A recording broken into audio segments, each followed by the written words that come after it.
नमस्कार, मेरा नाम है डॉक्टर रुद्रमोहन और मैं हूं आपका जानकार धनकर। ओरल हेल्थ चैनल के माध्यम से आज हम बात करेंगे पिट एंड फिशर सीलेंट्स के बारे में। तो शुरू करें।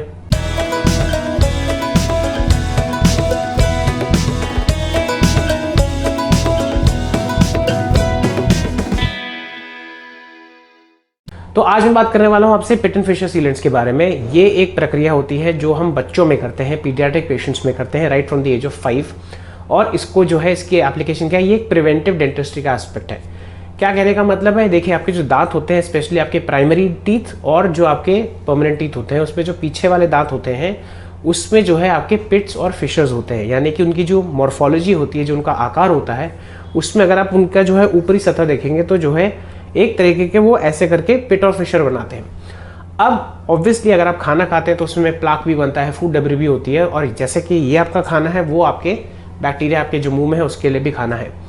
पिट एंड फिशर वाले एरियाज जो है प्लाक रिटेंटिव एरियाज होते हैं। यानी कि यहाँ पे जो है चाहे ब्रशिंग कर भी लें, चाहे बच्चा जितना छोटा हो, अगर आप उनकी ब्रशिंग कर रहे हैं या बच्चा खुद जो है स्वयं ब्रशिंग करता है, ये वाले एरियाज में जो है प्लाक हो सकता है इवन विद नॉर्मल ब्रशिंग जो है वहाँ पे हटे ना या छटे ना। तो जिसकी वजह से वहाँ पे जो है बैक्टीरियल कॉलोनाइजेशन की वजह से ये प्लाक रिटेंटिव एरियाज होते हैं जहाँ पे जो है कैविटीज़ होने के चांसेस ज़्यादा होते हैं। अब एक चीज़ मैं बता दूं कि बच्चों में, स्पेशली छोटे बच्चों में, कैविटीज़ होने के चांसेस ज़्यादा होते हैं क्योंकि ऑब्वियसली उनको इतना जो है समझ नहीं होती कि ओरल हाइजीन मेंटेन करने का महत्व कितना है। ऑन टॉप ऑफ दैट आपको ये समझना बहुत ज़रूरी है कि बच्चे जो है शुगरी आइटम ज़्यादा खाते हैं, स्नैकिंग ज़्यादा करते हैं, ज़्यादा पानी नहीं पीते हैं और बहुत सारी चीज़ें होती हैं। तो अब क्या है कि जस्ट टू अवॉइड कि अगर इनकी जो है कैविटीज़ ना हो, उसके लिए हम एक प्रक्रिया करते हैं जिसको बोलते हैं हम पिट एंड फिशर सीलेंट्स। इसका मतलब क्या है कि हम जो है कुछ ऐसे केमिकल्स लगाते हैं और उनसे जो है वहाँ पे जो है वो सेट हो जाते हैं। तो या तो ये resin based pit and fissure sealants होते हैं, या ग्लास आइनोमर सीमेंट बेस्ड होते हैं, या कॉम्पोमर्स टाइप के हो सकते हैं।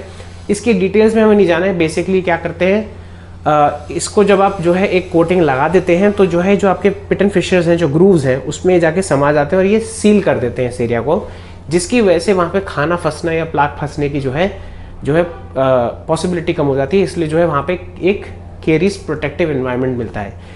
इसके करने की वजह से ये स्टडीज़ में फाउंड आउट किया है कि 76% यानी कि 76% तक जो है रिडक्शन आ गया है बच्चों की कैविटी में, जिससे ऑब्वियसली बच्चों को जो है कोई लक्षण नहीं होंगे, दर्द नहीं होगा। और ऑन टॉप ऑफ दैट ये एक बहुत ही अच्छे तरीके से एक आर्थिक सुझाव है आपके बच्चों को कैविटीज़ से बचाने का, रादर देन कि कैविटीज़ को फिल करा के जो है आप उसमें जो है ट्रीटमेंट कराइए, चाहे पल्पेक्टमी कराइए, चाहे उसकी फिलिंग कराइए, उसमें जो है खर्चा ज़्यादा आता है और मानसिक जो स्थिति होती है वो बच्चे के लिए काफ़ी जो है चैलेंजिंग हो जाती है। But pit and fissure sealant में कुछ नहीं है, बहुत पेनलेस प्रोसीजर होता है। कुछ नहीं करते, पहले हम दांतों की सफाई कर देते हैं, अच्छे से उसको बिल्कुल क्लीन कर देते हैं, उसके बाद हम उसको आइसोलेट कर देते हैं। ये मटेरियल्स मॉइस्चर सेंसिटिव बहुत होते हैं, तो इसमें कोशिश ये की जाती है कि 4 हैंडेड डेंटिस्ट्री, यानी कि असिस्टेंट भी, जो डेंटल असिस्टेंट है, वो भी मेक श्योर करेगा कि हम कॉटन रोल से उसको आइसोलेट करते हैं, ड्राई करते हैं पूरी तरीके से। उसके बाद जो है हम जो है सबसे पहले हम एसिड एचिंग करते हैं। एसिड एचिंग का मतलब क्या है, वहाँ पे हम 37% फॉस्फोरिक एसिड डाल के जो है 15 से 20 सेकंड जो है वहाँ उसको छोड़ देते हैं। उसको फिर पानी से साफ करके फिर ड्राई करके हम वहाँ पे बॉन्डिंग एजेंट लगाते हैं। बॉन्डिंग एजेंट की फिर हम क्योरिंग कर देते हैं। क्योरिंग जो है साइकिल उसके अराउंड 20 से 30 सेकंड होती है, ताकि प्राइमिंग हो जाए, वहाँ पे आपके दांत की जो है ऊर्जा बढ़ जाए, जिसकी वजह से वो सीलेंट और अच्छे से आ जाए। उसके बाद हम जो है सीलेंट को लाते हैं, डिपेंडिंग अपॉन किस टाइप का है। वो लाइट एक्टिवेटेड सीलेंट भी हो सकते हैं, केमिकल रिएक्शन वाले सीलेंट भी हो सकते हैं, और फ्लोराइड रिलीजिंग सीलेंट्स भी हो सकते हैं। तो उसमें जो है हम वो करके जो है उसको हम छोड़ देते हैं। उसके बाद थोड़ी देर तक आपको बच्चे को खाना वाना कुछ नहीं खिलाना है, पानी नहीं पिलाना है, and you are good to go. इससे फ़ायदा ये है कि सबसे इंपॉर्टेंट चीज़ ये है कि ये इतना पेनलेस प्रोसीजर है कि हो सकता है बच्चे का पहला एक्सपीरियंस अगर ये है तो ये एक पॉजिटिव रीइंफोर्समेंट क्रिएट करेगा, एक पॉजिटिव एटमोसफियर क्रिएट करेगा, ताकि बच्चे को जो है डेंटल पेन के थ्रू जाना ज़रूरी ना पड़े और डेंटल फियर जो है उनका हावी उन पे ना हो जाए, क्योंकि वहाँ पे ड्रिलिंग विलिंग का कुछ काम नहीं है। दूसरी चीज़, आजकल डेंटल फिलिंग और मटेरियल्स एक्सपेंसिव हो गए हैं, डेंटल ट्रीटमेंट भी जो है एडवांस हो गया है, जिसमें जो है आपके आर्थिक तरीके से जो है हो सकता है वो आपको इस वजह से थोड़ा कम पड़े। तो ये बहुत अच्छी चीज़ है, एक प्रिवेंटिव चीज़ है। इसको बच्चों में हर 6 महीने आप करा सकते हैं। इसकी बहुत कम सी कॉस्ट होती है कंपेयर टू फिलिंग या जो भी आपका पल्पेक्टमी या क्राउन्स होते हैं। तो ये एक काफ़ी किफ़ायती चीज़ है। सेकेंडली, अगर ये कभी भी जो है ये पिट एंड फिशर सीलेंट हो सकता है ये ओपेक हो या ट्रांसपेरेंट हो, बट हमें पता चल जाता है कि देख के कि इसमें सीलिंग हुई कि नहीं हुई है। और इसमें बहुत सारे टाइप्स भी होते हैं। इसमें आपका जो है फिल्ड भी होते हैं, अनफिल्ड भी होते हैं, वो again that is for the dentistry research purposes.